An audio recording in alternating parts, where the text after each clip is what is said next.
Right, good morning, students.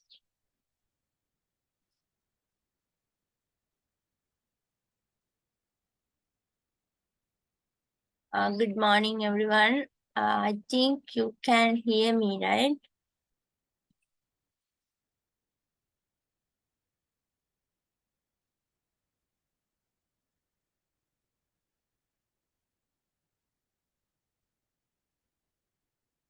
Uh,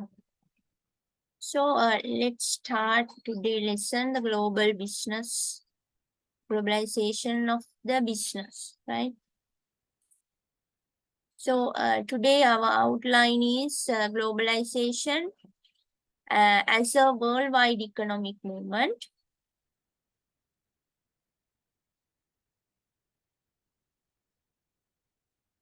And positive and negative aspects of the globalization, characteristics of the globalization and World Trade Organization. Uh, so, uh, right. So, what is mean by globalization as worldwide economic movement? Right. So, very first we have to get to know what are the components of globalization. Components of globalization. Right.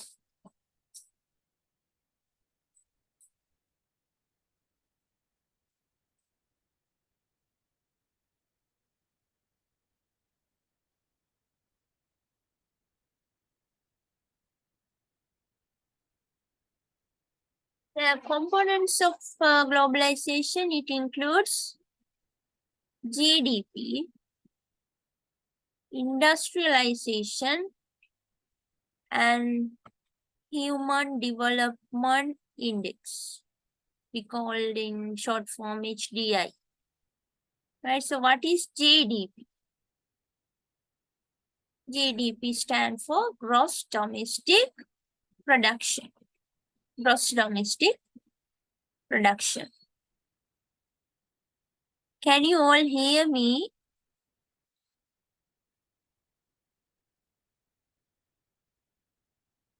Yes, madam.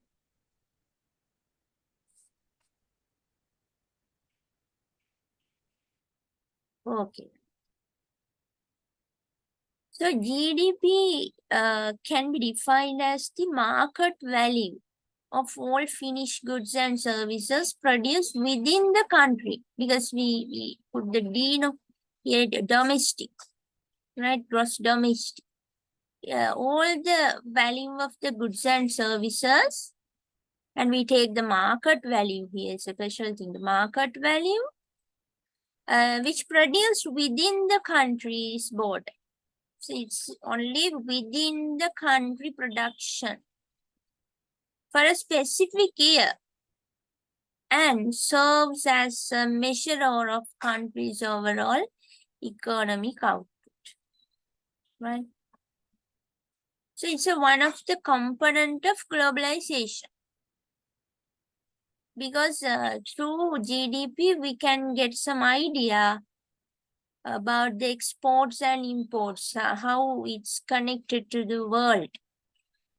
Through the export and import, it's connected to the world, the global. So what's the amounts in exports and imports? So we can get that amount from the GDP, looking at the GDP. Right, then industrialization. Industrialization is the process that driven by technological innovation, the most clear technological side developments in the production process. And this may have some effects on social change, right? Effect on social change and economic development. By transforming a country into modernized industrial or developed nation.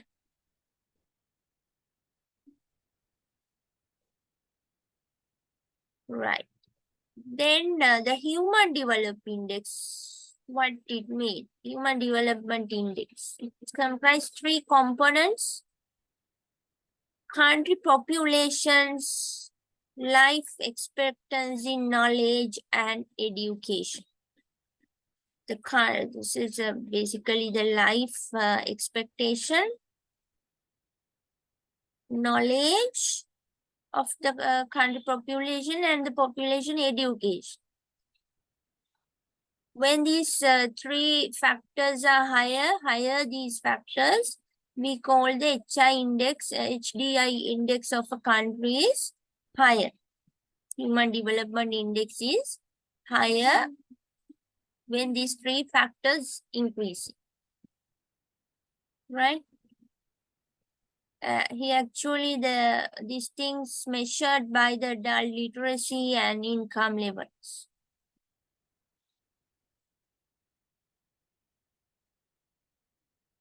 Right, then industrialized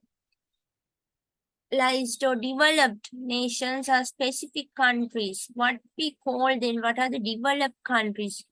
Nowadays, we discuss about the immigrating to developed countries. We have to go to developed countries, right? Sri Lanka is not a developing country. So there is a trend of moving to developed countries. So what do you call developed countries? So industrialized countries. There are some countries, they are not developed but industrialized, right? So these countries are specific countries with a high level of economic development. But it's not enough to be a developed country. Economic development is not enough. They have to meet certain socio-economic criteria along with the economic development. Not only the economic development, they have to satisfy certain criteria, socio-economic criteria, such as gross domestic production. It stands for basically for economic development, industrialization, and human development index. So HDI measures the socio-economic criteria. Socio-economic criteria measured by the Human Development Index, right? So if the Human Development Index also high with the other economic development criteria such as GDP and industrialization measures, that countries we call developed nations. That countries we call developed nations. If they have only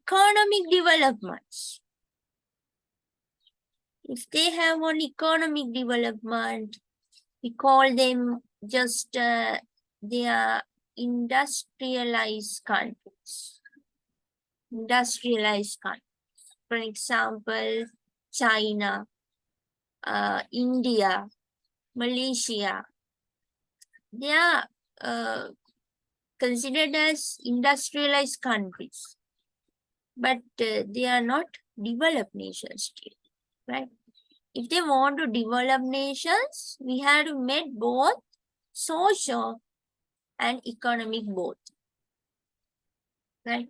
So here they have mentioned some top 10 industrialized countries as well as developed nations in nowadays in globally, right? At the top, you can see Norway. Norway is highly developed and also industrialized. Their technological innovations are very high at this level. So now they stand at the first. This can actually, the sequence can be changed time to time, right? The most recent data is here: Norway, then Ireland, Switzerland, Iceland, China, Germany. Actually, China, Germany are not developed, but they are industrialized. Sweden, it's developed in both developed and industrial. Australia, Netherlands, Denmark. Okay. So, let's see, the globalization is a process through which business or other organizations create influence or develop operation around the world. Means the country which are developed or industrialized, they enter into the global beyond their countries. That means the globalization. So globalization is a combination of gross domestic product, inflation, and HDI index. It's a combination. All the countries with different measures of GDP, industrialization, and HDI indexes, they work together towards the development, both in terms of socialization and economic, right?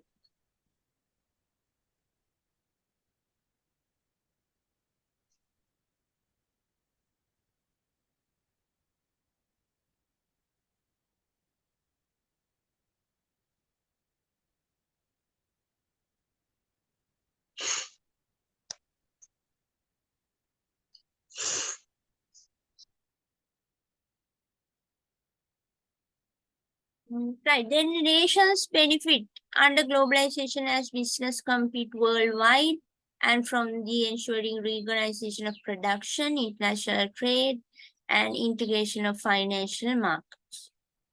So those are some kind of benefits because of the globalization.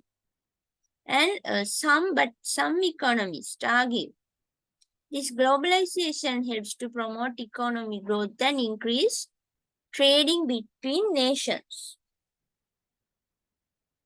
Right, but some are having negatives, such as it's outweighing the benefit. It means that the disadvantages of globalizations are outweighing this kind of benefits. The negative viewers actually, they say what? They say the less wealthy nations can be discriminated through this globalization. Less wealthy nations like Sri Lanka in our country, as for small companies that can't compete with the bigger firms in the global, right? It's a small business organization, they can't stand up with the competition of globally accepted business. So it's a negative view. Because why? The globally doing business firms, they have economies of scales. Their production cost is very low comparatively to the small scale organizations, small scale organizations in countries, right? So they can't compete with the less production cost.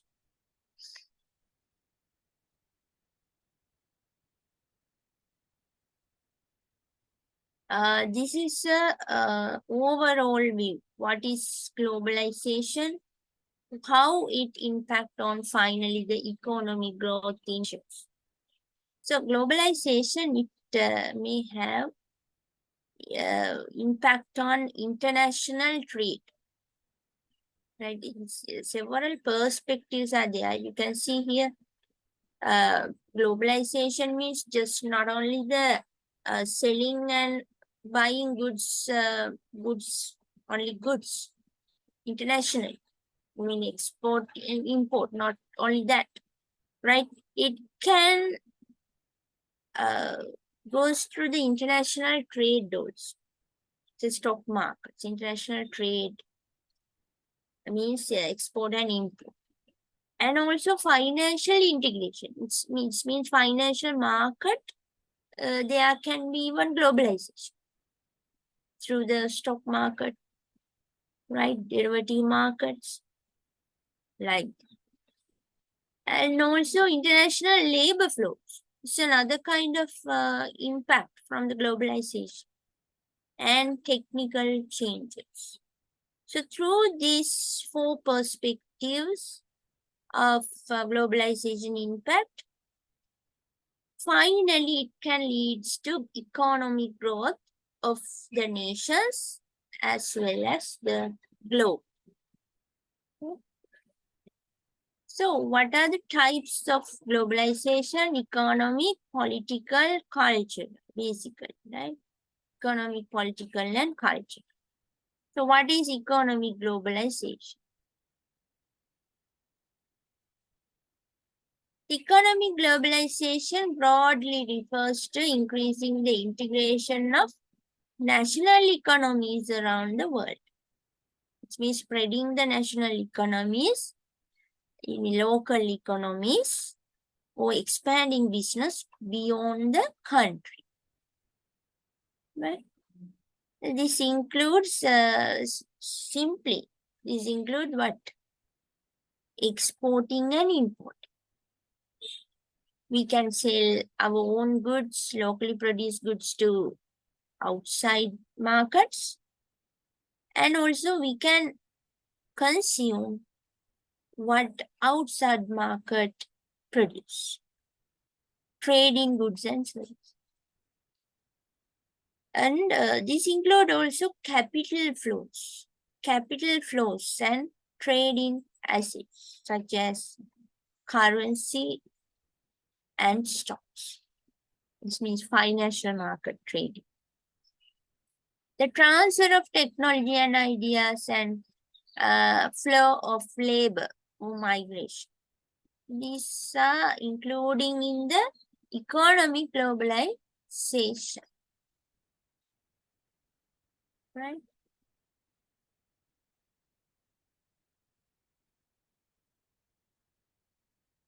This kind of a chart. Volume of international trade in goods and services selected countries. So you can see its measurement is the exports and imports. Exports represented by the blue color, imports represented by the red color. The highest country having exports, the Europe countries, EU, European Union countries. Then you can see China. China, they have the next second export market. So gradually it's decreasing up to South Africa. Japan also very low level of comparatively low, right? Exports and imports. You can see the higher imports is with again European Union and United States. Imports. They depend on highly the imports, right? China have an average of imports and exports also very high. China වල දන්නෝනේ China කියන්නේ ගොඩක් ඒගොල්ලන්ගේ products වැඩි සෑහෙන්න යාලා export කරනවා යාලා products.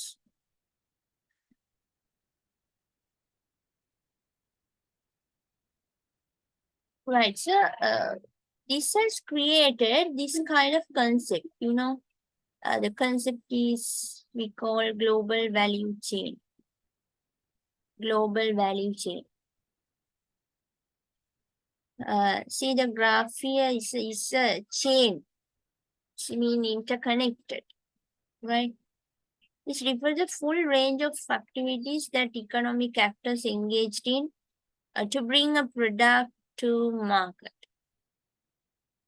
This include all the even very small activity related to bring the product into the market, right? It can engage the supportive activities, financing, transportation, storage, likewise, storage warehouse, right? And also production activities, marketing.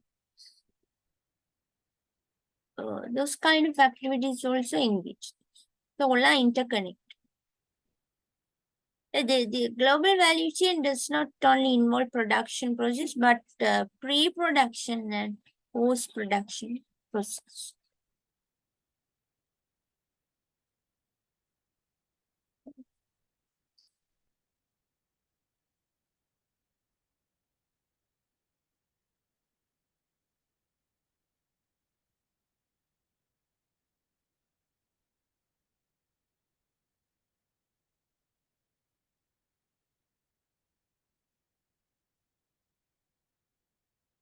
Then the global value chain and why now?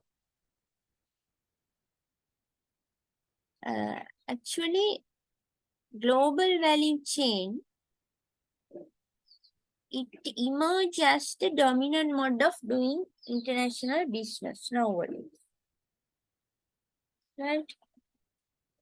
But through the global value chain, now international market or globalization businesses have emerged. The base is global value chain.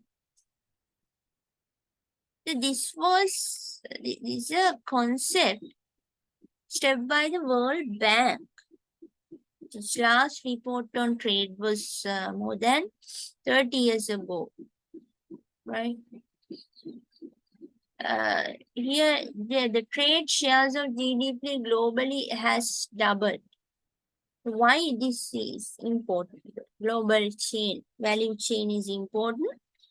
This create value. This create value. That's why we call this a value chain, not a simply a chain, right? It creates value. How it creates value? This has doubled the trade share. Exports and import value has been doubled due to this global value chain. And another measure, average income grew by 24% globally because of this value chain. Average income has been grew by 24%. Poverty, it has declined 35% to 10%.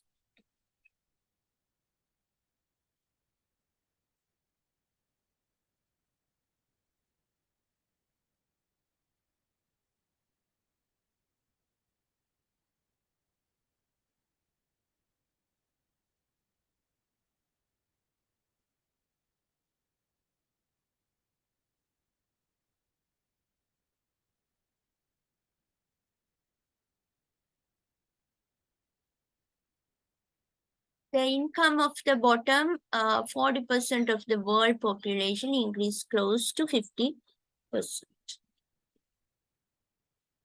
This is why global value chain is important. So positive and negative aspects of globalization.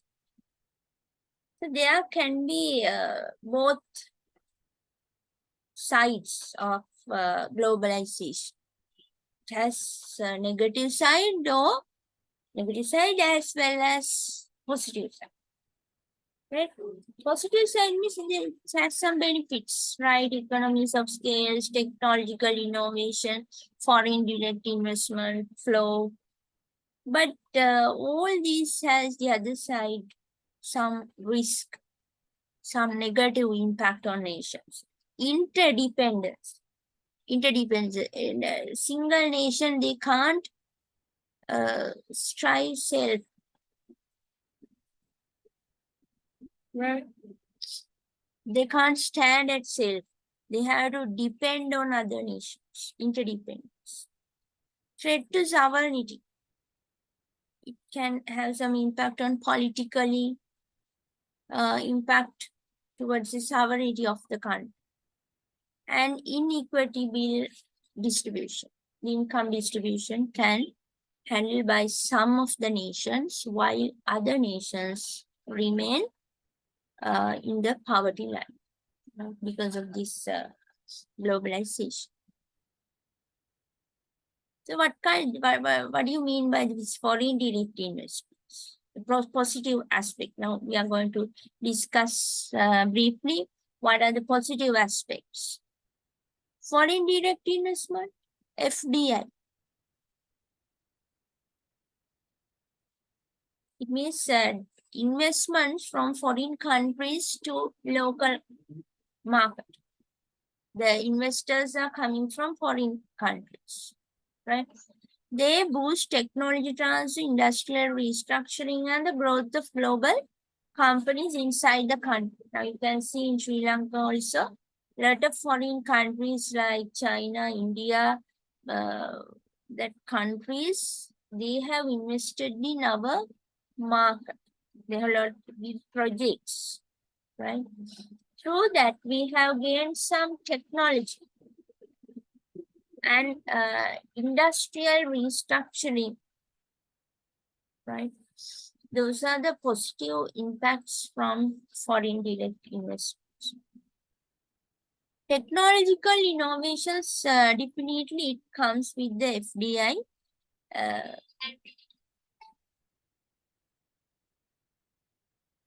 Right? It can help to improve the economic output by making our production process more efficient. With the technology, you know, our efficiency in production also increased. The economies of scales. Economies of scales means it will reduce our cost of production per unit production because of the large bulk of production at once. When we are producing a bulk production at once, the unit cost is reduced. That's the meaning of economies of scale, right? But this may have a other way, that negative impact also, which is the small businesses, they will have no chance to enter this market, this kind of market, right?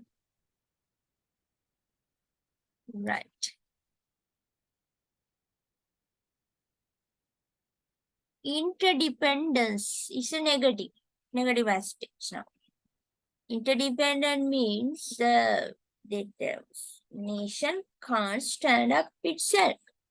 They have to depend on other countries. Their product, without their production, that countries can't depend. Like Sri Lanka, every country, not only Sri Lanka. Now Sri Lanka, they have not crude oil resource, right? So we have to always import from other countries, crude oil. Think that US have highest import market because a lot of productions, including their garments, they import from other countries. Sri Lanka also have a big quota for exporting the garments to Europe and US. Right here, there's an example also in 2020. Ukraine was the 5th largest exporter of wheat. When Russia invaded the country, it threatened food supply chains for countries like Pakistan, Lebanon, and Vietnam that import Ukraine wheat. Right? Because of this interdependency, if there is some issue in one point, it can impact whole global. That's the thing, right? Now, what has happened after invading the Ukraine by the Russia, that production goes to Pakistan. The imports from Pakistan, Lebanon, and Vietnam countries from the Ukrainian. Yeah, it has some impact, right?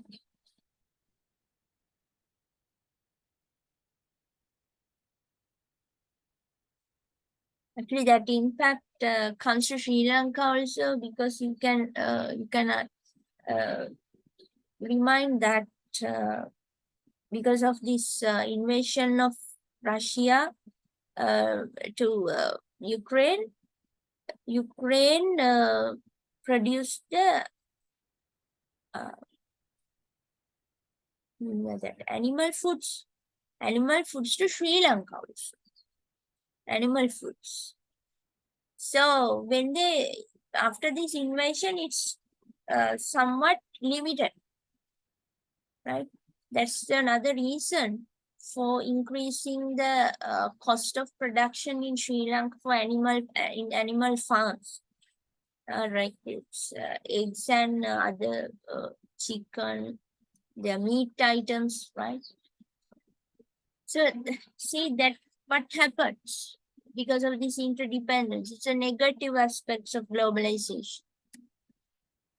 National sovereignty, definitely it can occur now. Sri Lanka also having some kind of an example because of larger investments from few countries, right? Like China and India. They can be the very friendly countries to Sri Lanka, but we have some political influence or political interference from such large scale investors of other countries. Equity distribution, this is a process of globalization can be unfairly skewed toward rich nations or individuals, but some other countries may remain in the poverty. Right. So this is the part of global business. Introduction to global business. Right. Now let's move to the next part.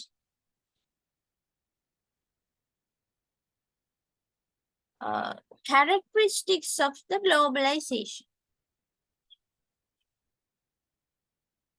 The how you identify whether it's globalized or not. Now you can see this kind of characters in the nation or globally. It means it's globalized. What are the characteristics of globalization? Free trade, liberalization, increase in employment, increased connectivity between nations, interdependence, urbanization, cultural exchange, standard of living, product advantage, outsourcing, right? So these are some of major characteristics of globalization. So let's see one by one now. What is free trade? Free trade. So looking at the picture, you can get some idea about the free trade, no? Nation to nation, they become friendly and they become come to an agreement. Through that, we can exchange our products and services, right?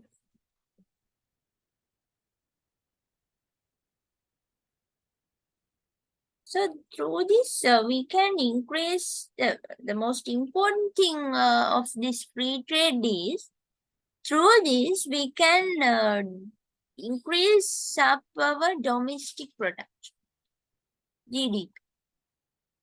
You know how to calculate GDP? C plus I plus G plus X minus M, right? So X mean export minus imports. So through exports and imports, you can have some addition to the, if the exports are higher than the imports value, you can add some value to the domestic product, gross domestic product. So globalization has increased significantly, thus bring greater prosperity. So it has also resulted in better cooperation between governments. So not only increasing the exports and imports, it will create cooperation among the nations, right? So liberalization. So another characteristic of globalization. So read yourself what is liberalization.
Right. So did you read yourself the liberalization? So what it means? So kind of improvement in the business climate for cooperation. Right. This liberalization, it help entrepreneurs to set up business and transit both within and outside the country. It's kind of increase or put easy methods to business holders. So through that, they reduce, they provide certain support to business world. They reduce taxes, reduce interest rates, and provide consultation, right? And also provide some reliefs to do the businesses. This kind of thing can improve business. So this is called the liberalization. The rules and regulations, they minimize. Because of the minimization of rules and regulations, this will allow the business holders to trade between nations and the globally. Right? And the governments and regulatory bodies, they become very flexible towards the traders. That's why the liberalization becomes more important for globalization.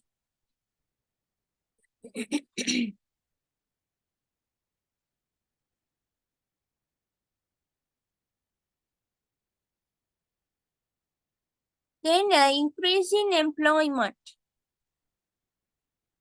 Every industry is responsible for generating both direct and indirect jobs. So through that, because of the globalization, it will create more job opportunities.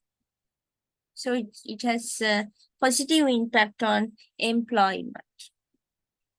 So these are kind of a measure or characteristics or feature we can identify that there is a globalization.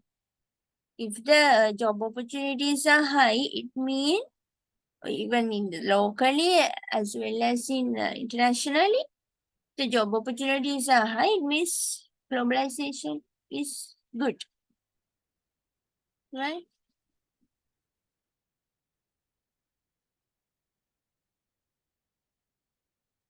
And it's increase the connectivity between nations, it's increase the cooperation between different nations, different cultures, right? It's through that we can have cultural shares and also enhance the living conditions of citizens. So these are the positive impacts. Interdependency we discussed already, right? In the last part. And cultural exchange. Cultural exchange mean what? The people in different countries, they encourage to share their cultural practices and customs. Because of the globalization, we can share other cultures, their food cultures, their dress culture, right? Their languages. We can share their culture. Culture means the cultural components are such things. The ideas, behaviors, right? Behaviors. Sometimes their rituals we can share. Values with other countries. Examples is given that several American eaters have penetrated different parts of the world now. Similarly, cuisine from far from countries is now readily available in the United States because of this. because of the immigrants, they have shops. You can buy Eastern, Western, both cuisines. So urbanization. Urbanization is another outcome with the increase of globalization. The urbanization means in one area of the nation, it's centralized as the business city. All the people gathered to that point, right? They are called business centers. In Sri Lanka, what is the business center? What is the business city in Sri Lanka? Colombo. Colombo is considered business city. So you can see the high population is densitized in bit or centralized in the Colombo, but uh, geographically it is very small than the other uh, provinces in Sri Lanka. But larger population inside the smaller density, right? But it has lot of facilities. Why the people uh, go or move towards to that center? Because of it is very rich with the infrastructure, every facilities, standard of living is high. Everywhere, the schools, transports, all the establishments, every shops are there, right? Very developed. So the urbanization is another outcome of the globalization. Standard of living, as we already discussed, with the globalization, we can consume different varieties of products comes from outside countries, not only the local production. So we may have chance to consume imported items. This means the standard of living is high. Production cost also become low. Otherwise, we have to produce ourselves. In the country, sometimes some resources are very limited. So because of the resources are limited, if we have to produce it within the country, it may incur a lot of cost. Therefore, but importing that good from other countries may very less cost. So, and quality also very high. So it's a production cost increase, so decrease, right? Outsourcing is another outcome because we can outsource a lot of things such as different products, supportive services, auxiliary services like insurance, transportation, human resource, uh, accounting and management consultants. This kind of services. We can financial services. This kind of services we can outsource from other nations.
Right. Then let's see what is World Trade Organization, the last content of our topic today. World Trade Organization. You may have heard about this name recently, a lot of times in related to Sri Lanka, no? World Trade Organization. What is this?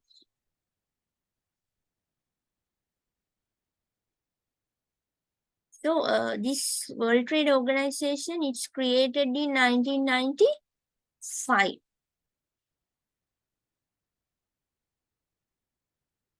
1995 is created. In brief, in short form, we call WTO, World Trade Organization. So this is an institution oversees the rules for global trade among nations. What they do is they oversee or they monitor the rules for global trade among the nations.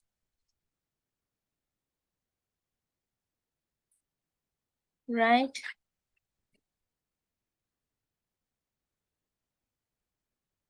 The World Trade Organization is the only global international organization which deals with the rules of trade between nations. See, the nations, they can't have trade relationships beyond the rules of this WTO.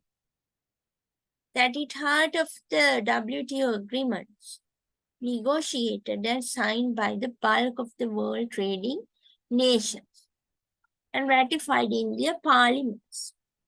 So I think majority of the nations in the world now they are members of the WTO because being the members of the WTO, they may have a lot of advantages to international trade because it's legalized when they become members, right? Otherwise, it may consider as illegal and no support from a third party as the WTO. The WTO, it can monitor all the trade agreements between nations. The goal is to ensure that trade flows as smoothly, predictably, and freely as possible. What is the main goal of the WTO then? They make the trade flows smoothly, predictably, and freely. So they encourage more free and smooth flow of international trade between the countries. Right?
Moreover, if we discuss about the WTO, it is based on agreement signed by the majority of the world trading nations.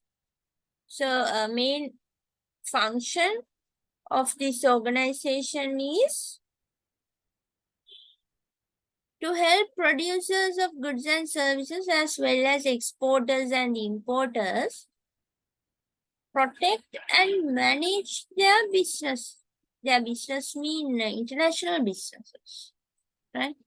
International business. So they always stand for protection of the international traders. So as of 2021, recently, WTO has 164 members. So you can go to their website. Recently, you can go to their website and see whether this member countries has changed, number of member countries, right? So check whether this 164 members country number has changed, right? Because this has increased very recently in 2021 with the Liberia and Afghanistan becomes the recent members of this WT. The new members are Liberia and Afghanistan. Okay. And now WTO has different nations with different cultures, different language. Because of this, they use common languages to discuss their problems, issues, in their meetings. So what are the official languages of WTO? They use basically English, French, and Spanish. These three languages are their official languages. Okay. And the decisions, how they make decisions. So WTO, they generally taken by the consensus of the entire membership. Consensus means they have some representatives from each country. Then there is a member board. That member board we call the consensus. That consensus take the entire decisions for the entire members representing all the nations. It's made by the consensus. The decisions made by the consensus. And the highest institutional body is the ministerial conference, which meets roughly every 2 years. So all the nation representatives, basically the presidents, prime ministers, and relevant economic ministry, the ministers, they gathered to their head office. We call this ministerial conference. They will be held after 2 years, right? Most frequencies held in this conference is 2 years.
This is about some more information about the WTO. We discussed already now. WTO emerged in 1995, January 1st, they established. So this is actually a result of the Second World War, because in preventing such kind of world war between nations, they think there should be a cooperation in between countries in international trade. So after the end of the Second World War, they established in 1995 um, to take these reforms regarding the international trade, right? And whereas the GATT mainly deal with the trade in goods, the WTO and its agreement also cover trade in the services and intellectual property.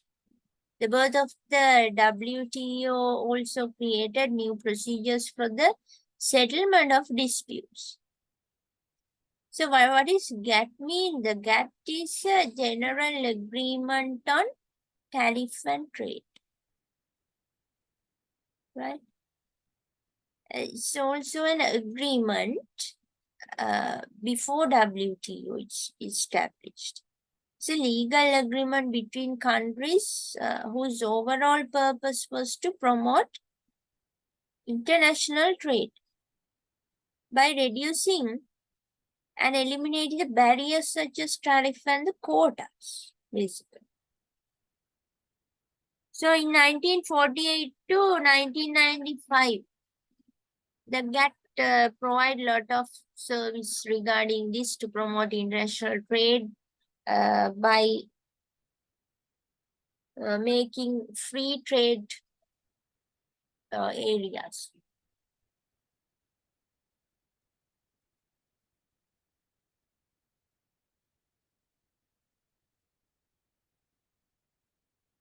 But the only thing they fail is the GATT seems to provide very provisional agreements. Provisional agreements is that their agreements may seems to be limited to certain nations only.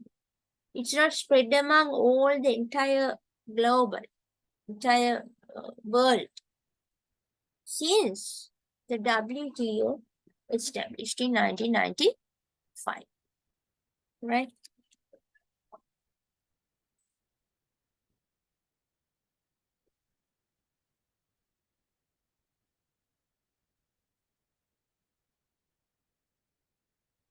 So objectives of WTO.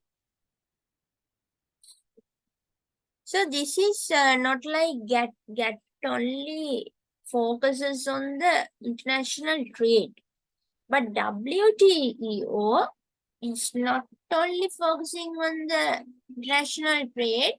Through developing the international trade, they focus on many other areas towards the development of socio-economic in every nation, right? So therefore, their objectives goes towards the improving people's lives. Improving people's lives. This is a fundamental goal of the WT is to improve the welfare of people around the world. So their main focus is to international trade, but through that, their main objective is to improve the people's lives or welfare of the people, right? So the WTO's founding Marrakesh Agreement recognizes that trade should be conducted with view to raising the standard of living, ensuring full employment. So every trade agreements that should be ensure the standard of living and full employment and increasing the real income and expanding the global trade, while allowing the optimal use of the world resource. So it's the main objective of every trade agreements under the WTO. Through that, they expect to improve the standards of living of the people, right? So one of the basic objective or goal of the WTO. The next objective,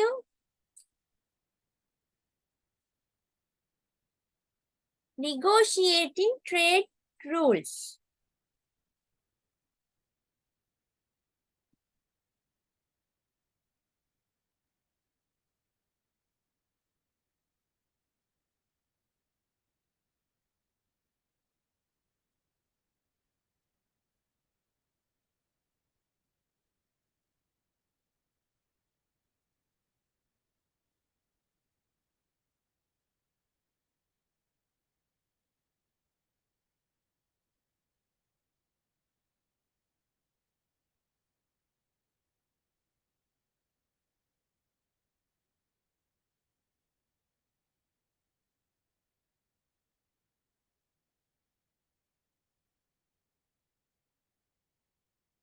So negotiating trade rules is another objective. It's related to directly related to the doing businesses global, right? Actually, it's kind of economical perspective, while improving lives is a social perspective. The WTO was born out of 5 decades of negotiations aimed reducing the obstacles to trade. So in 1995, after World War, all the countries they face a lot of trade barriers because of the war reason, right? But through the negotiating of the WTO, they prepare the countries to be friendly between each other, and they negotiate to have open free markets in between the nations.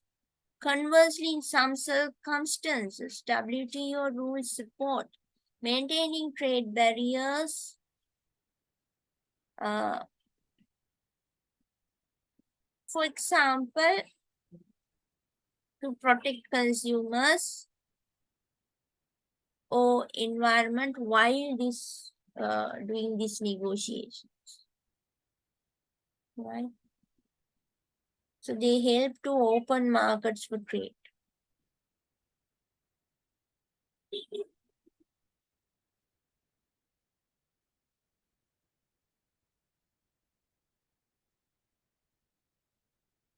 Another objective is overseeing WTO agreements.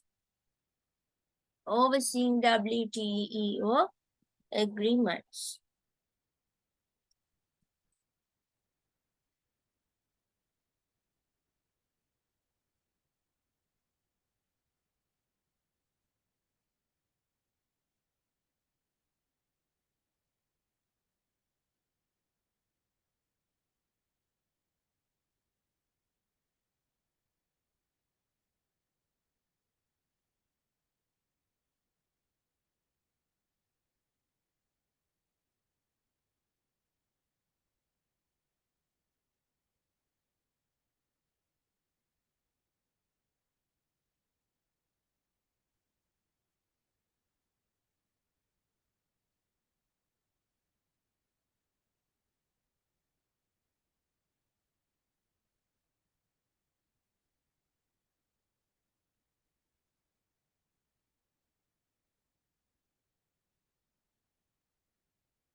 So WTO actually they engage with the negotiating the agreements signed by different nations. Recording in progress. Right?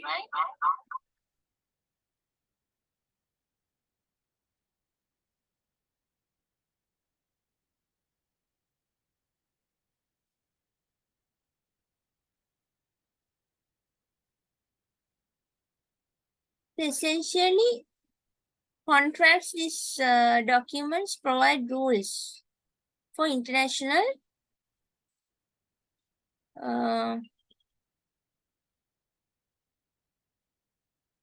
trade.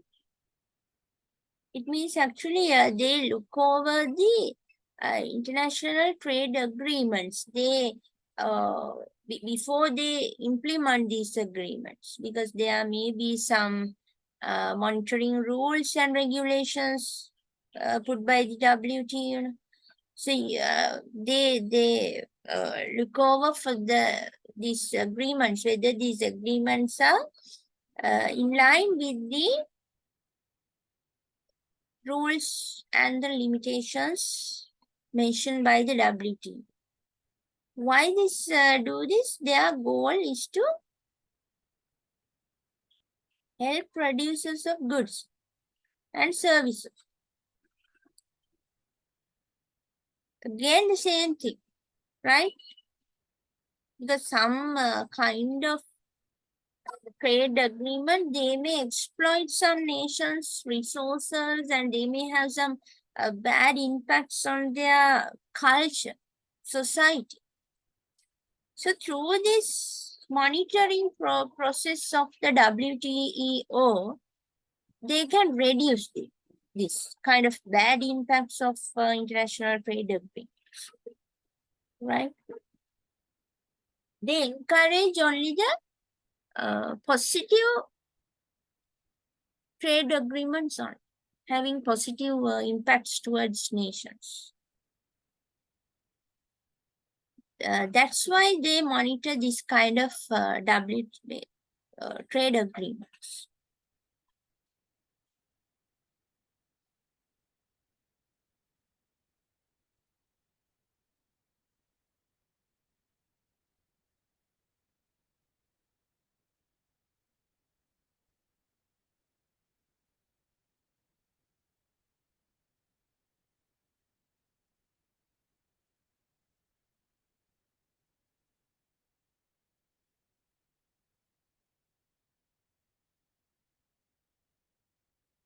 Then another objective, maintaining open trade. Actually, we discuss related thing some minute ago, right? It will have chances due to this WTO to every nation having an open trade in between countries. Because this can stimulate the economic growth and the employment and support the integration of developing countries into the international trading system. If they have no barriers to enter the international trade, definitely other countries will enter the market. So through that, there can be economic growth and employment opportunities, and they can share the supportive services also. This is the outcome of having an open trade, to help to trade flow as freely as possible without any barriers, tax reliefs, tariffs. They reduce this. They reduce, so they prevent or remove the tariff in between the international trades, right? Means an open trade. Then setting disputes. Setting disputes mean, when engaging in other countries, in other cultures, other political parties, due to this international trade, there can be dispute among countries. So WTO work as a third party to solve these disputes, right? when the conflicts arise in between the countries, they settle these differences. They negotiated. They negotiated very harmoniously way to settle these differences. They follow a very neutral procedure, not being very partial to one country, right? They take both parties' views and they come to an agreed legal foundation.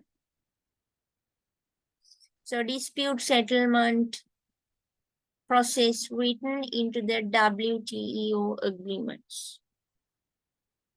So when a problem occurs in between countries come to a trade agreement, WTO stand as a third party to solve the conflicts.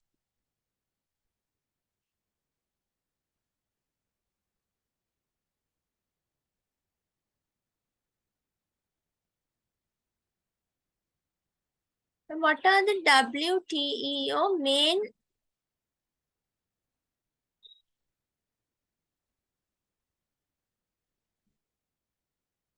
activities? WTO main activities. The main objectives are in line with the main activities actually. One of the main activities negotiating what? Negotiating for the reduction or eliminating, reduction or completely, reduction means they try to reduce if there is any limitations or completely remove the barriers, right? Reduction or elimination of the obstacles to trade. Import tariffs, such barriers mean obstacles to trade means the import tariff and other barriers to trade, quota systems, likewise. So they try to, through the negotiation, they try to reduce or remove these obstacles to trade. And also they agreeing on rules governing the conduct of international trades, such as anti-dumping, subsidies, product standards. In doing the international trade, they encourage two nations to for anti-dumping. Anti-dumping means, yes, what is mean by anti-dumping? Anti-dumping means that some countries, they take an advantage. They misuse this international trade to dump their or discard their unused, so not consumable products to other nations at very low cost. Because if the prices are low, every nation they like to buy. But finally, what would happen? Very less quality products or dumping discarded products, garbage items, they sell to other nations. Some are not consumable products. This can happen. So WTO monitor this and they prevent this, and they have some, they monitor for the anti-dumping process. And subsidies, they provide subsidies. And product standards are there. They maintain product standards to be the agreement members. And also another activity they do is administering and monitoring the application of the WTO's agreed rules. And they provide trade in services, trade-related intellectual property rights. They maintain all the filing items, administration part, they maintain. And the monitoring and reviewing the trade policies.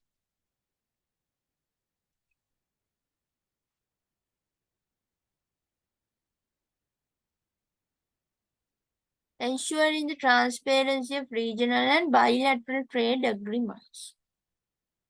Then settling disputes among our members regarding the interpretation and application of the agreements.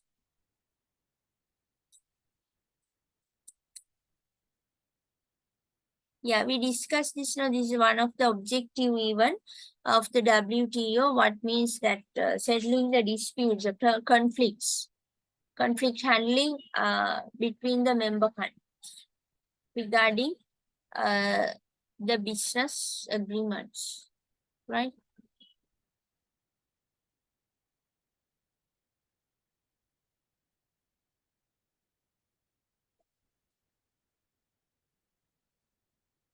So moreover that building capacity of developing country government officials in international trade matters. It means they provide consultancy to government officials in different nations regarding how to handle these international businesses, right? And they also assist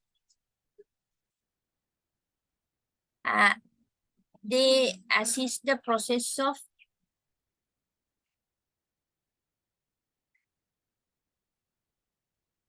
accession of some 30 countries who are not yet members of the organization. They try to get the membership from not member countries still. There are certain countries, around 30 countries still are not members in the WTO. They engage, they negotiate with these countries time to time to get the membership into the WTO. And they also researching, collecting and disseminating their findings about the economic information and international trade information, and explaining to and educating the public is another activity. Through conferences, the publications, journals, they produce education to the public about their mission and the activities and development about the international trade. Right?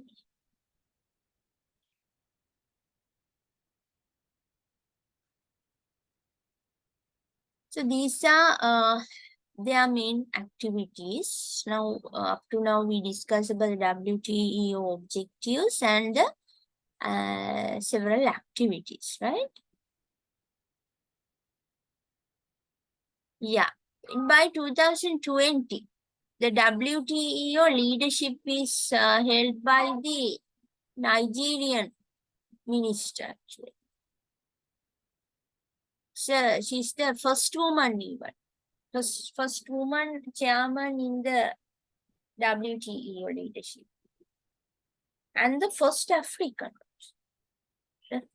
African nation and first woman in the WTO leadership. This is a special incident happened in the WTO because before that, never a woman hosted this position. And like African nations, never being appointed to this kind of a chair. So this is a second time actually this Nigerian finance minister Ngozi Okonjo-Iweala So Director Chairman, the Director General of the WTO. And you can search if there's any member change, the chairman change in the WTO leadership, right? So you can search, then you can go to their website, WTO website, and find whether the 2021 appointed Director General has been changed now. And understanding the WTO.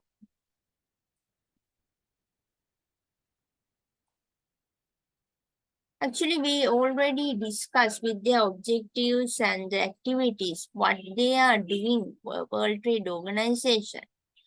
So through this, we can identify the WTO is a kind of mediation entity between the nations regarding international trades. Because they always allow the membership to their organization, and through that they negotiate and resolve the international trade issues among these member countries, right? So they provide location for the better communication in between the members.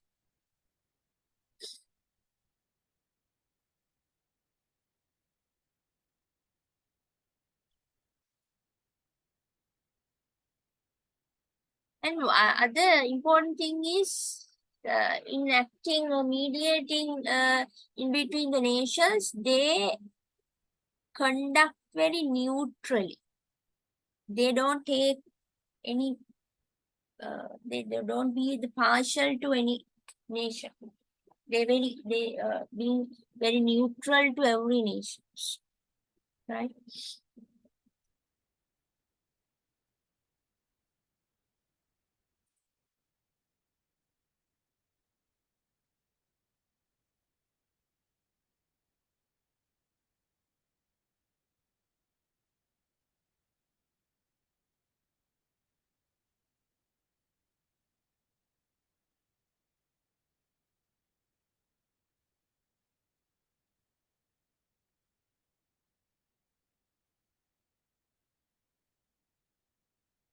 So no negotiation, mediation, or resolution would be possible without the foundation of WTO agreement. What we can understand is, without a kind of an organization of WTO, we can't have negotiation, this kind of good negotiations, mediation, and resolutions, means conflict resolutions among trading nations, uh, like as WTO is doing, right? Because it is legally, legal base is there when you go through the WTO, and it acts as a third party, third party in between the countries to act as a mediator.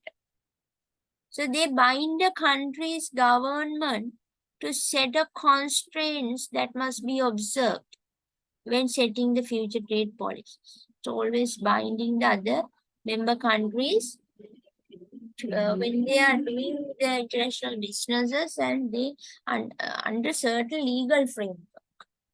Okay, that's why the WTO, this kind of an organization, is important when we are doing the international commerce. So this is the WTO website, www.wto.org.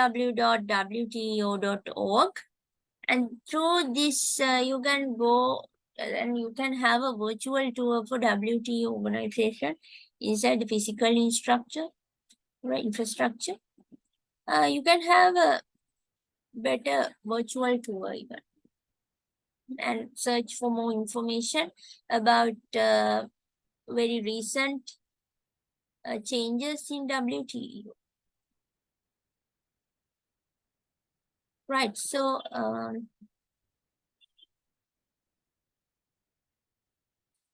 that's all for today's lesson. And I will share these notes into your group. So let's see the next week, right? So thank you for the participation for the lectures.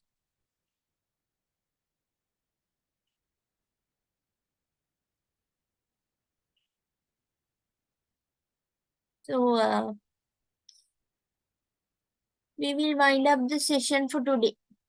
So thank you all.